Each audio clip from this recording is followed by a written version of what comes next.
امرت ہے تیرے بول تو پیغام زندگی، امرت ہے تیرے بول تو پیغام زندگی، تیرے سوا نہیں کوئی آواز وقت کی، تیرے سوا نہیں کوئی آواز وقت کی۔ بسم اللہ الرحمن الرحیم۔ ناظرین اکرام السلام علیکم ورحمۃ اللہ وبرکاتہ۔ الحصار کے پلیٹ فارم سے آپ کی خدمت میں حاضر ہیں، اور آج دو ملکوں سے عید کا پیغام اور اس کا جواب آپ کو سنانا ہے۔ صورتحال یہ ہے کہ اس وقت دنیا میں دو ملک ایسے ہیں جو مذہب کے نام پر بنائے گئے، ایک اسرائیل ہے اور ایک پاکستان۔ اور پاکستان 1947 کو معرض وجود میں آیا، اور اسرائیل نے اپنا ڈکلریشن جو ہے وہ 1948 میں کیا کہ ہم ایک آزاد ریاست ہیں۔ دونوں ملکوں کی اکثریت جو اس وقت ہے، اس کا اس وقت رونا دھونا یہ تھا کہ ہم اقلیت میں ہیں اور اکثریت ہمارے حقوق تلف کر رہی ہے اور ہمارے اوپر ظلم اور زیادتی کر رہی ہے، اور اگر ہمیں بین الاقوامی معاشرہ جو ہے، جو ساری دنیا کی حکومتیں ہیں، اگر وہ مل کر ہمیں سپورٹ کر کے اس ظالم اکثریت سے نہیں بچائیں گی تو ہماری بقا ناممکن ہے۔ تو اس وقت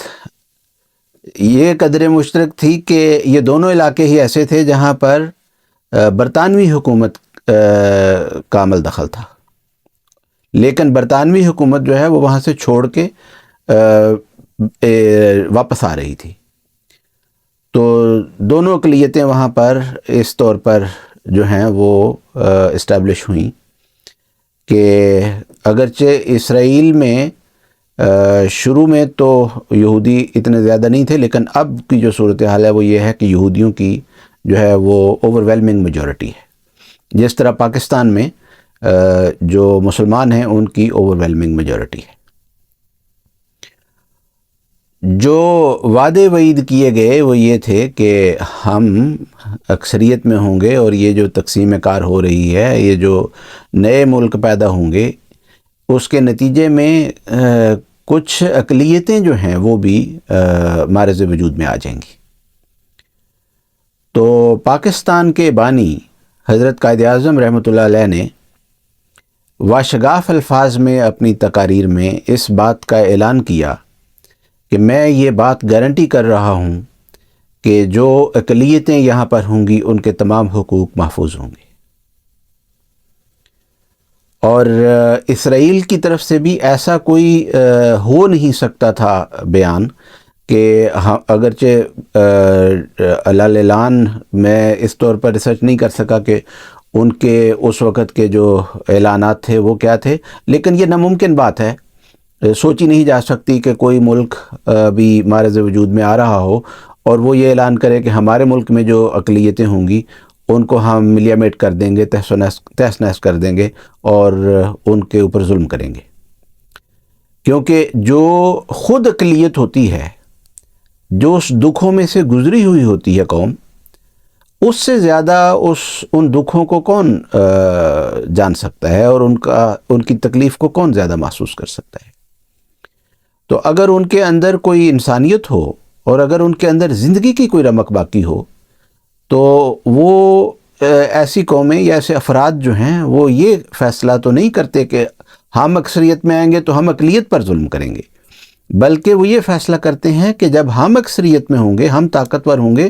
تو ہم سے زیادہ کمزوروں کی حفاظت کرنے والا اور اقلیتوں کی حفاظت کرنے والا کوئی نہیں ہوگا۔ لیکن بدقسمتی یہ ہے کہ ایسا نہیں ہوا، اور دونوں ریاستوں نے ہی جو بین الاقوامی معاہدے کیے تھے، جو انٹرنیشنل کمیونٹی کے سامنے وعدے کیے تھے،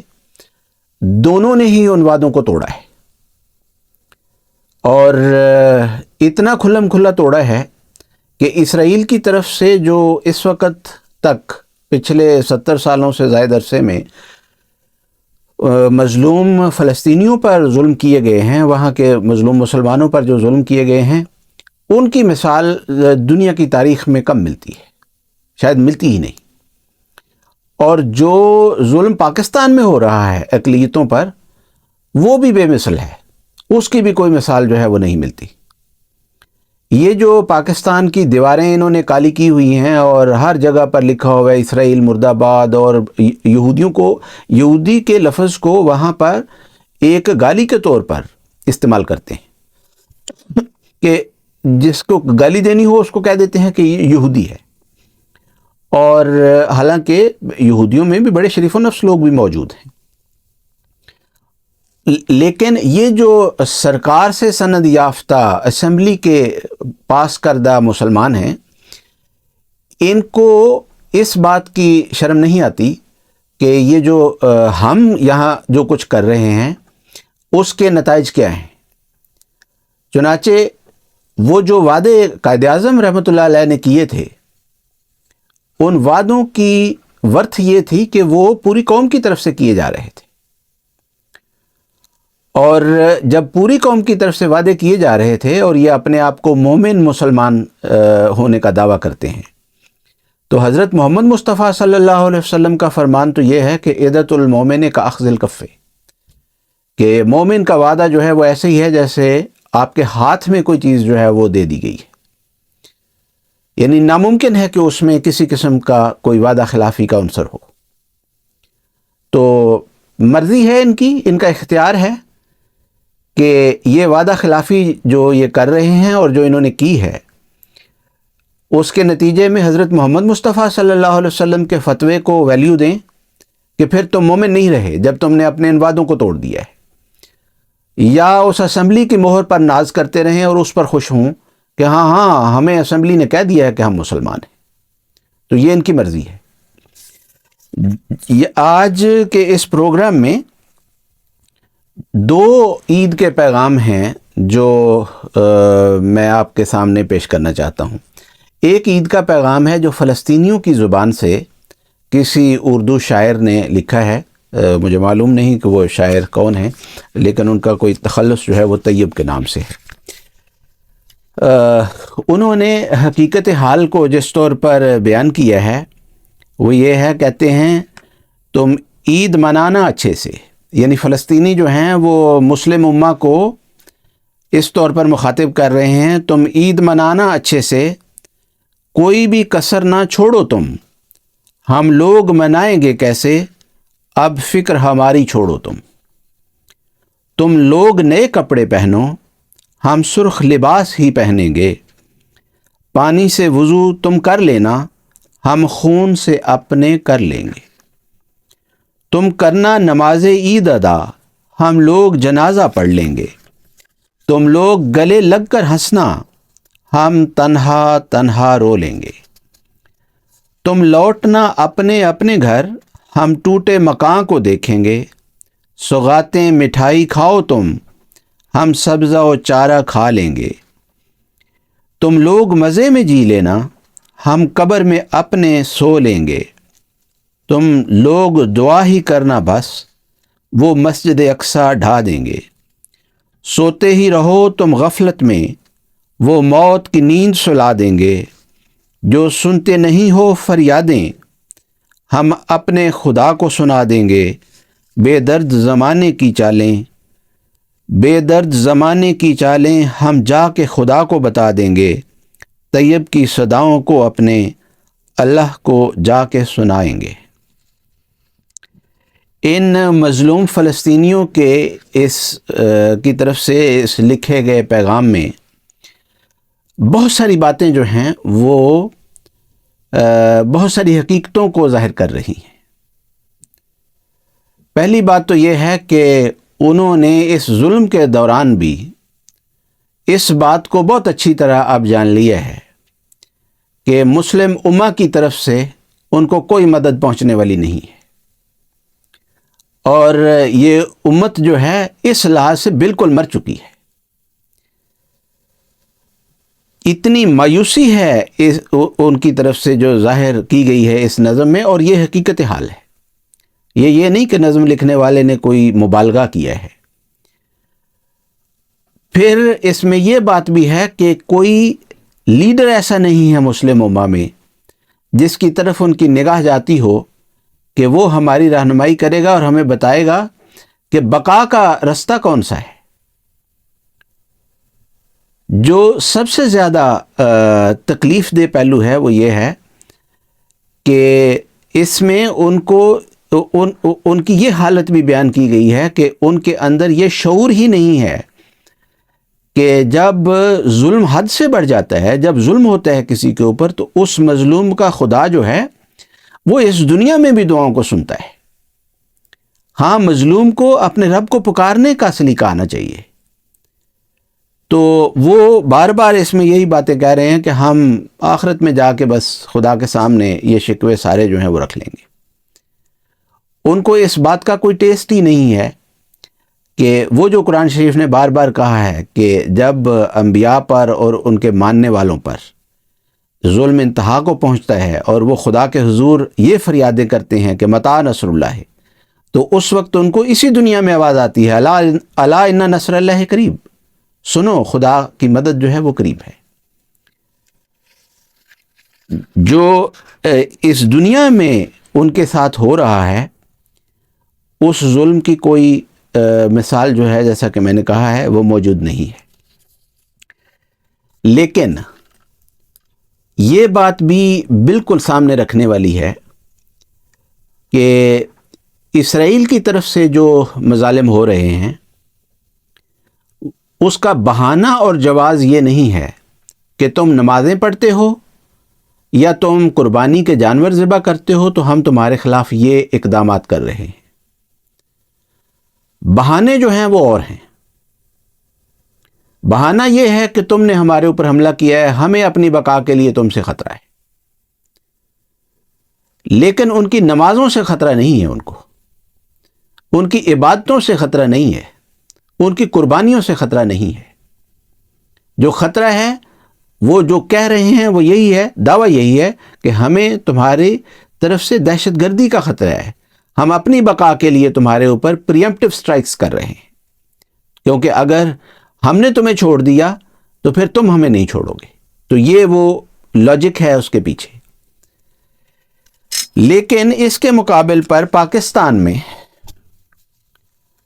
جماعت احمدیہ کے افراد کے اوپر جس قسم کے مظالم کیے جا رہے ہیں، اور خاص طور پر اس عید کے حوالے سے جو ظلم کیے جا رہے ہیں، اس کی مثال تو بالکل ہی دنیا کی تاریخ میں نہیں مل سکتی۔ یعنی ایسے عجیب و غریب بدقسمت حالات ہیں ان کے، اور ایسے رستوں کو بدقسمتی کے جو ہیں ان کو اختیار کیا جا رہا ہے کہ کوئی عقل و شعور والا انسان جو ہے وہ اس کا سوچ بھی نہیں سکتا۔ یعنی اس وقت تک جو رپورٹس کم از کم میرے پاس ہیں، جو اطلاعات، وہ یہ ہیں کہ ابھی عید تو کل ہونی ہے، اور احمدیوں کے گھروں پر مختلف جگہوں پر پاکستان میں چھاپے مار کے تو ان کے گھروں سے جانور جو ہیں پولیس اٹھا کے لے کے جا رہی ہے۔ اب اس جانور کے اوپر سے کیسے ان کو پتہ چل گیا ہے کہ یہ بکرا جو ہے یا یہ گائے جو ہے یہ لازمی جو ہے اس نے قربانی کرنے کے لیے رکھی ہوئی ہے۔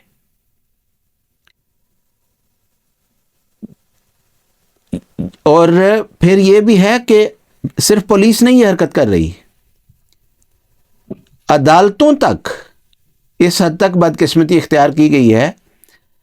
کہ احمدیوں کو اس وجہ سے جیلوں میں ڈالا جا رہا ہے کہ یہ احمدی کل یا پرسوں عید کی نماز نہ پڑھ دیں۔ یعنی ایسا ہے کہ گویا عید کی نماز احمدی پڑھ لیں گے تو ان کے اوپر پتہ نہیں کیا قیامت آ جائے گی۔ اور اگر اپنے جانور کو اپنے خدا کی رضا کی خاطر یہ قربانی کریں گے تو ان کے اوپر کیا آفت آئے گی۔ یہ اس بات کو نہیں سمجھتے کہ جن کو عید کی نماز پڑھنے سے روک رہے ہیں، جن کو قربانی کے جانور خدا کی رضا کی خاطر ذبح کرنے سے روک رہے ہیں، اس روکنے کی وجہ سے جو عذاب آنے والا ہے اس کا ان کو کوئی شعور ہی نہیں ہے۔ یہ سمجھتے ہیں کہ یہ اگر یہ کام کریں گے، یہ عمل کریں گے تو عذاب آئے گا، حالانکہ عذاب اس کام کو روکنے سے آنے والا ہے۔ اور یہ جو حرکت ہے اس کی قانون کی دنیا میں بھی کوئی مثال نہیں مل سکتی۔ کہیں بھی ایسا نہیں ہو سکتا کہ کوئی بھی بڑے سے بڑا جرم ہو، اس کے متعلق کسی بندے کو جا کے اٹھا لیا جائے کہ تم نے 2 دن کے بعد یہ جرم کرنا ہے اور لہذا ہم تمہیں اٹھا لیتے ہیں۔ اور جرم کیا ہے؟ یہ کہ خدا کا نام لیتے ہیں۔ جو عید کا یہ جو ایک رنگ اختیار کیا گیا ہے، تو اس میں اگر ساتھ والے ملک میں دیکھ لیں، ہندوستان میں، تو وہاں اگر کسی مسلمان کے گھر میں گائے ہو تو وہاں پر پولیس آ کے اس کو اٹھا کے لے جائے بندے کو، اور اس کی گائے کو بھی لے جائے، اور گائے کو لے جا کے کسی کو بھی دے دے، اور الزام یہ ہو کہ جی اس نے گائے رکھی ہوئی تھی، ہمیں پتہ ہے اس نے ذبح کرنی ہے کل، حالانکہ اس بیچارے نے پتہ نہیں ذبح کرنی ہو یا نہ کرنی ہو، اس کی توفیق ہی نہ ہو۔ تو یہ اگر واقعات وہاں ہندوستان میں ہوں اور یہ رستے ان کو دکھا رہے ہیں کہ ہم اس طرح کا ظلم کر رہے ہیں، تم بھی وہاں پر اس طرح کے ظلم کرو، اور وہ مسلسل ان کو فالو کرتے ہیں، یہ ماڈل کے طور پر ان کے سامنے ہوتے ہیں۔ اور وہاں پر جو اگر اس طرح کا ظلم ہو تو پھر ان کا کہیں بھی دنیا میں جو احتجاج ہے اس کی ویلیو کیا ہوگی، اور خدا کی نظروں میں اس کی ویلیو کیا ہوگی۔ جہاں تک احمدیوں کا تعلق ہے، کہ احمدی جو پاکستان میں ہیں جن کے اوپر اس طرح کے مظالم ہو رہے ہیں، ان کا عید کا پیغام جو ہے وہ اپنے محبوب امام کے نام، اپنے احمدی بہن بھائیوں کے نام جو ساری دنیا میں آباد ہیں وہ کیا ہے، اور اپنے خدا کے حضور ان کا پیغام کیا ہے۔ تو پہلی بات تو یہ ہے کہ اس کا حق صرف خلیفۃ المسیح کو ہے کہ وہ ان کی ترجمان زبان ہے۔ میرے نزدیک اور کسی احمدی کو یہ حق نہیں ہے۔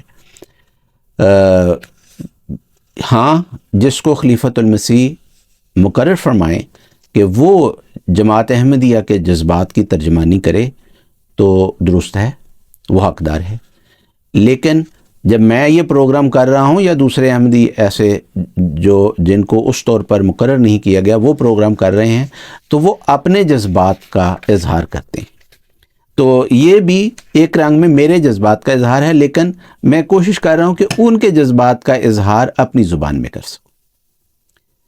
کہ وہ جو احمدی پاکستان میں اس طور پر ستائے جا رہے ہیں، یعنی حد یہ ہے کہ اب وہ کوئی لمیٹیشن چھوڑی ہی نہیں جا رہی کہ عید کی نماز نہیں پڑھنے دینی، اور قربانی کے ویسے بھی جانور نہیں رکھ سکتے، قربانی کی تو ابھی بات آئی نہیں ہے۔ لیکن میں یہ بتانا چاہتا ہوں کہ حضرت خلیفۃ المسیح رابع رحمہ اللہ تعالی جب ہجرت کر کے یہاں UK تشریف لائے تو BBC کے نمائندہ نے ان سے انٹرویو کرتے ہوئے یہ سوال کیا کہ مرزا صاحب، آپ یہ بتا رہے ہیں کہ پاکستان میں بہت ظالمانہ قانون جو ہے وہ جماعت کے خلاف بنا ہے اور کوئی حد نہیں چھوڑی گی، لیکن یہ بتائیں کہ آخر آپ کریں گے کیا، یعنی آپ کا رد عمل کیا ہوگا؟ تو حضور رحمہ اللہ نے بڑے ریلیکسڈ موڈ میں یہ فرمایا کہ کوئی دنیا میں انوکھا واقعہ نہیں ہوا، یہ پہلا واقعہ نہیں ہے۔ حقیقت یہ ہے کہ حضور نے فرمایا کہ ہمارے آقا و مولا حضرت محمد مصطفیٰ صلی اللہ علیہ وسلم کی زندگی میں یہ نمونے موجود ہیں اور ہم سنت وہیں سے پکڑیں گے۔ تو احمدیوں کے لیے تو یہ اس لحاظ سے کوئی نئی بات نہیں ہے، اور جہاں تک یہ جا سکتے ہیں، جتنی بدقسمت راہوں کو اختیار کر سکتے ہیں، یہ نہیں کہ ہم ان کو دیکھ نہیں رہے، ہم دیکھتے ہیں ان کو، لیکن ہم ان کو خود رستے نہیں دکھانا چاہتے، لیکن ہمیں پتہ ہے کہ ان کی آخری منزلیں کہاں ہیں۔ تو وہ آن حضرت صلی اللہ علیہ وسلم کی سنت میں سارا کچھ موجود ہے، تو ہم ہمیشہ وہاں سے ہی اپنا رستہ جو ہے وہ اختیار کرتے ہیں اور اختیار کریں گے، اور وہی سنت ہمارے لیے موجود ہے۔ تو یہ جو پیغام عید کا ان کی طرف سے، فلسطینیوں کی طرف سے میں نے آپ کو پڑھ کے سنایا ہے کہ وہ کسی نے لکھا ہے، اس پیغام کے اوپر کوئی کرٹیسزم نہیں ہے، کوئی ایز سچ اس کو نگیٹ نہیں میں کر رہا، لیکن میں یہ بات کہنا چاہ رہا ہوں کہ احمدیوں کی طرف سے اپنے امام کے لیے جو پیغام پاکستان سے آتے ہیں، وہ آج کے پیغام تو میرے سامنے وہ خطوط تو نہیں ہیں، لیکن جو پچھلے خطوط ہیں وہ میرے سامنے ہیں، جو حضرت خلیفۃ المسیح رابع رحمہ اللہ نے یا خلیفۃ المسیح خامس ایدہ اللہ تعالیٰ بنصر العزیز نے اپنے مختلف خطبات میں پڑھ کے سنائے ہیں، اور ان خطبات میں جو خطوط پڑھ کے سنائے ہیں، پاکستان میں قربانی کرنے والے، جان کی قربانی کرنے والے، جذبات کی قربانی کرنے والے، مال کی قربانی کرنے والے، عزت کی قربانی کرنے والے، ہر احمدی کا بلا استثناء ایک ہی خلیفۃ المسیح کو پیغام ہوتا ہے کہ حضور آپ ہماری فکر نہ کریں، آپ ہماری طرف سے فکر مند نہ ہوں، آپ ہمارا دکھ نہ کریں،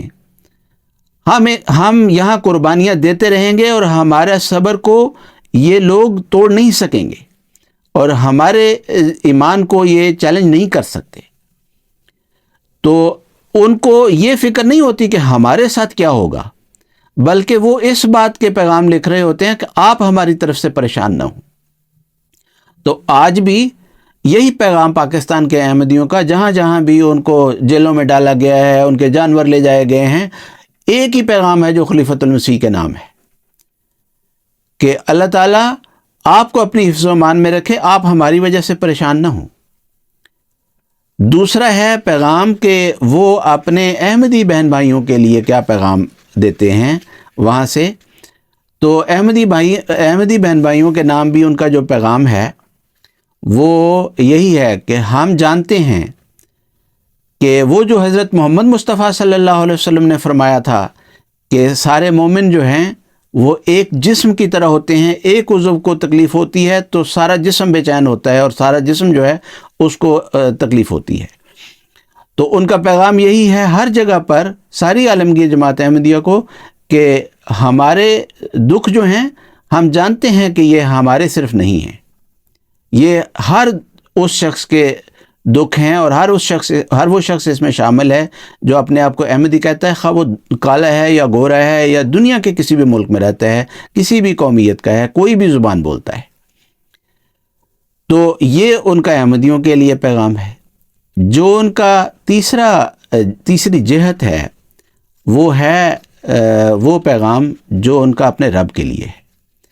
اور وہ پیغام حضرت مسیح موعود علیہ الصلوۃ والسلام کی زبان میں یہی ہے جو حضور علیہ السلام نے اپنے 2 اشعار میں بیان فرمایا قوم کے ظلم سے تنگ آ کے میرے پیارے آج شور محشر تیرے کوچہ میں مچایا ہم نے، اور پھر ایک دوسری جگہ پر فرمایا شور کیسا ہے تیرے کوچہ میں لے جلدی خبر خون نہ ہو جائے کسی دیوانہ مجنوار کا۔ تو اپنے رب کے حضور تو یہی پیغام ہے، اور اسی دنیا میں اس کے حضور فریاد ہے، یہ نہیں کہ مرنے کے بعد جا کے فریادیں کریں گے۔ اور جہاں تک اس بات کا تعلق ہے کہ احمدی جو ہیں وہ حکومت کے دباؤ سے نماز نہیں پڑھیں گے یا قربانی کے جانور کو ذبح نہیں کریں گے یا ان دہشت گرد تنظیموں کے دباؤ کی وجہ سے احمدی اس عمل نیک سے رک جائیں گے، تو یہ ان کی بڑی غلط فہمی ہے۔ ان کو معلوم ہی نہیں ہے کہ احمدی ان کے جبر و استبداد کی طاقت جو ہے اس کی طرف نہیں دیکھتے، اور اس کی طرف دیکھ کر اپنا عمل یا رد عمل نہیں دکھاتے۔ جب ان کی طرف سے کوئی ظلم ہوتا ہے تو اپنا رد عمل دکھانے کے لیے احمدی صرف ایک ہی منہ کی طرف دیکھتے ہیں اور وہ خلیفۃ المسیح کا منہ ہے. اور اگر وہاں یہ ارشاد ہو کہ تم نے یہاں ہی رہنا ہے، اسی جگہ پر کھڑے رہنا ہے اور جو قربانی دینی پڑے وہ دینی ہے، تو سوال ہی پیدا نہیں ہوتا کہ احمدی وہاں سے ہٹیں. چنانچہ 1953 میں جب حضرت خلیفۃ المسیح ثانی رضی اللہ عنہ نے احمدیوں کو حکم دیا کہ آپ نے گھروں کو نہیں چھوڑنا کسی نے، تو نتیجہ یہی تھا کہ احمدیوں نے اپنے گھروں کو نہیں چھوڑا، اور جس کو بھی قربانی کا موقع آیا اس نے وہاں ہی قربانی دی ہے. اور ہر خلیفہ کے وقت میں یہی ہوا ہے. مجھے یاد ہے 1984 میں جب ضیاء الحق آرڈیننس جاری ہوا تو میں اپنے گاؤں گیا. میں تو روا میں ہوتا تھا لیکن انہی دنوں میں گاؤں میں بھی گیا. تو گاؤں میں ہماری احمدیوں کی 2 مساجد ہیں، تو دونوں میں ہی پہلے اذان ہوتی تھی، ظاہر بات ہے. تو جب یہ واقعہ ہوا آرڈیننس والا تو جماعت کی طرف سے، مرکز کی طرف سے حکم آ گیا کہ وقتی طور پر اذان بند کر دیں. تو جب اذان بند کر دی تو ہمارے جو غیر احمدی وہاں پر رشتہ دار تھے، اور جو ویسے تو سارے ہی تقریباً رشتہ دار ہیں، تو وہ اس بات پر بہت تکلیف محسوس کرنے لگے کہ کیونکہ ان کے اندر شرافت تھی. اب جو نئی نسل ہے وہ تو بالکل ہی بے حیا ہو چکی ہے، اس سے کوئی اتنی نیک توقع نہیں ہے، لیکن جو پچھلی نسل تھی ان کی، جن میں سے کچھ خال ابھی باقی ہیں، تو وہ جو لوگ تھے انہوں نے کہا کہ یار یہ جو تم لوگوں نے اذان بند کی ہے، یہ کیوں بند کی ہے؟ تو جب ان کو بتایا گیا کہ حکومت کا یہ قانون ہے تو انہوں نے کہا نہیں، چھوڑو حکومت کے قانون کو، تم لوگ اذان دو، اور اگر کوئی پولیس یا حکومت کا کوئی نمائندہ یہاں آتا ہے تو ہم جانیں اور وہ جانیں، لیکن ہم یہ برداشت نہیں کر سکتے کہ تم اذانیں نہ دو اور مسجد جو ہے وہ بغیر اذان کے رہے. تو احمدیوں نے کہا کہ نہیں، تم لوگ سمجھ نہیں رہے، ہم حکومت کی وجہ سے اذان بند نہیں کر رہے، ہمیں تو مرکز کی طرف سے ہدایت ہے کہ اس کو ابھی روک دیں. تو ورنہ جہاں تک اس بات کا تعلق ہے کہ اگر حکومت نے آ کے قید کرنا ہے اور ظلم کرنا ہے، زیادتی کرنی ہے، وہ بے شک کر لے، ہمیں مرکز کی طرف سے اجازت مل جائے گی تو ہم کر لیں گے. تو خیر وہ بیچارے خاموش ہو گئے کہ اچھا جی ٹھیک ہے، تم لوگ اپنے مرکز کے اتنے پابند ہو. تو کچھ سال گزرے تو مرکز کی طرف سے، یا کچھ عرصہ گزرا تو مرکز کی طرف سے اس بات کی اجازت مل گئی کہ جہاں آپ اذان دے کے نماز پڑھ سکتے ہیں وہاں اذان دے کے ہی نماز پڑھیں. تو مجھے یاد ہے ہمارے گاؤں میں اس علاقے میں سب سے پہلے اذان دی گئی تھی اور احمدیوں نے دی تھی. اور جب غیر احمدیوں نے وہ اذان سنی تو شیطان بھی بیچ میں ہی تھے، گاؤں میں بھی تھے، یعنی اب تو زیادہ ہو گئے ہیں، اس وقت ذرا کم تھے. تو وہ شیطان جو تھے انہوں نے جا کے تو لوگوں کو اکسانے کی کوشش کی، پولیس کو جا کے اطلاع کی. تو پولیس نے کہا کہ گاؤں سے 3-4 لوگ جو ہیں، 4 لوگ جو ہیں معزز وہ لے آئیں تو ہم مقدمہ درج کر لیں گے. تو مجھے یاد ہے کہ وہ ہمارے ایک چچا جو احمدی تو نہیں تھے، اللہ تعالیٰ ان کی مغفرت کرے، فوت ہو گئے ہوئے ہیں، انہوں نے مجھے آگے بتایا، کہنے لگے کہ یہ جو 2 مولوی ہیں گاؤں میں، یہ رات کو میرے پاس آئے تھے اور آ کے تو کہہ رہے تھے کہ جی چلیں ہمارے ساتھ جا کے گواہی دیں، اور گواہی سچی ہے. تو میں نے ان کو، خیر کہتے ہیں کہ میں نے تو ان کو بھگا دیا کہ دفعہ ہو جاؤ یہاں سے. وہ ایک اور غیر احمدی معزز کے پاس گئے، وہ بھی فوت ہو گئے ہوئے ہیں. تو جب اس کے پاس گئے تو اس نے کہا کہ دیکھو پاگل نہ بنو، وہ جنہوں نے اذان دی ہے ان کے پیروں میں اتنی جان ہے، اور ان کو پتہ ہے، تمہارے سے زیادہ ان کو پتہ ہے کہ حکومت کا قانون کیا ہے. وہ حکومت کے خوف سے نہیں رک رہے. تو تم لوگ اگر جا کے تو یہ شرارت کرو گے اور جا کر یہ ان کے خلاف مقدمہ بھی درج کرواؤ گے تو وہ مقدمے کو بھگت لیں گے، لیکن گواہی تو میں تمہارے ساتھ جا کے دے دیتا ہوں، اگر اس گاؤں میں ضیاء الحق کی زندگی کے بعد بھی تم نے رہنا ہے تو پھر نہ جاؤ. اگر ضیاء الحق کی زندگی تک رہنا ہے تو پھر میرے لیے بھی کوئی بندوبست کرو اور اپنے لیے بھی کوئی بندوبست کرو کسی جگہ کہ تاکہ کسی اور گاؤں میں جا کے ہم رہ سکیں. پھر یہ بعد میں اگر احمدیوں کو اس طور پر تنگ کرو گے پھر بعد میں تمہیں یہ گاؤں سے نکال دیں گے. مطلب میرا اس سارے واقعے کو سنانے کا یہ ہے کہ یہ غلط فہمی ہے آپ کی کہ احمدی تمہارے قانون کی طرف دیکھتے ہیں یا تمہارے خوف کو دیکھتے ہیں. احمدی نہ تمہارے قانون کو دیکھتے ہیں نہ تمہارے خوف کو دیکھتے ہیں. احمدی ایک ہی طرف دیکھتے ہیں اور وہ جماعت احمدیہ کا مرکز ہے اور وہ جماعت احمدیہ کا خلیفہ ہے جس کی طرف ہم دیکھتے ہیں. وہ خواہ ایک احمدی ہو کسی گاؤں میں، خواہ وہاں پر 1000 احمدی ہو، ان کا اپنی کمزوری کو بھی وہ نہیں دیکھتے کہ دنیا داری کے لحاظ سے ہم کتنے کمزور ہیں یا طاقتور ہیں. یہ سوال بھی ہمارے سامنے نہیں ہوتا. ہمارے سامنے صرف ایک سوال ہوتا ہے کہ خلیفۃ المسیح جو ہے اس نے خدا کی شریعت کی کیا تشریح ہمارے سامنے رکھی ہے اور اس کی وجہ سے اس کی طرف سے کیا ہدایت ہمارے سامنے ہے، تو ہم تو اس کے اوپر عمل کرنے والے ہیں.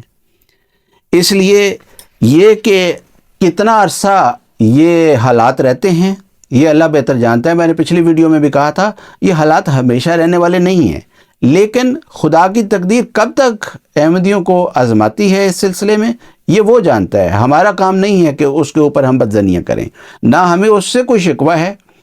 اور نہ آپ سے کوئی بھیک مانگنے کے لیے ہم آئے ہیں کہ آپ ہمارے اوپر رحم کریں. نہیں، ایسا نہیں. آپ اپنا جتنا زور لگ سکتا ہے اتنا لگا کے دیکھ لو. میں ایک مثال کے طور پر آپ کے سامنے بات رکھ کے اس پروگرام کو ختم کرتا ہوں. آپ کسی بھی احمدی کو، کمزور سے احمدی کو پکڑیں. یہ جو تم روز چھوٹی چھوٹی شرارتیں کرتے ہو ان شرارتوں کو چھوڑیں، بنیادی بات کو پکڑیں. کسی ایک احمدی کو پکڑیں، کسی کمزور سے احمدی کو جو دنیا داری کے لحاظ سے بھی کمزور ہو، احمدیت کے لحاظ سے بھی کمزور ہو. اس کو پکڑ کے اس کے سر پر بندوق رکھیں، اس کو کہیں کہ وہ کہے کہ لا الہ الا اللہ سے میں انکاری ہوں، میں خدا کو نہیں مانتا، میں نعوذ باللہ محمد رسول اللہ صلی اللہ علیہ وسلم کو رسول اللہ نہیں مانتا، میں ان کو جھوٹا سمجھتا ہوں، نعوذ باللہ. کسی ایک احمدی سے یہ اقرار کروا کے دکھا دو. تمہاری مجال نہیں ہے، سارا ملک لگ جائے اس کوشش پر. تم اس کو گولی سے مار تو سکتے ہو، اس کا بیجا اڑا سکتے ہو، لیکن اس کی زبان سے یہ اقرار نہیں کروا سکتے. تو بے وجہ ہے. کبھی تم کہتے ہو یہ قربانی نہیں کر سکتے، کبھی کہتے ہو نماز عید نہیں پڑھ سکتے جی، جمعہ نہیں پڑھ سکتے جی، منارہ نہیں بنا سکتے. تو یہ چھوٹی چھوٹی چیزیں ہیں. بنیادی چیز جو ہے وہ یہ ہے کہ خدا کی توحید کے ہم اقراری ہیں، محمد مصطفیٰ صلی اللہ علیہ وسلم کی رسالت کے ہم اقراری ہیں. اور یہ بنیاد جو ہے اس سے ہٹا کے دکھاؤ تو پھر باقی ساری باتیں خود ہی ختم ہو جائیں گی. اور آخر پر تمام احمدی بھائیوں کو، بہنوں کو الحصار کی طرف سے جہاں جہاں بھی ہیں آپ کو عید مبارک. اللہ تعالیٰ آپ کا حافظ و ناصر ہو. جزاکم اللہ تعالیٰ و احسن الجزا. السلام علیکم ورحمۃ اللہ وبرکاتہ.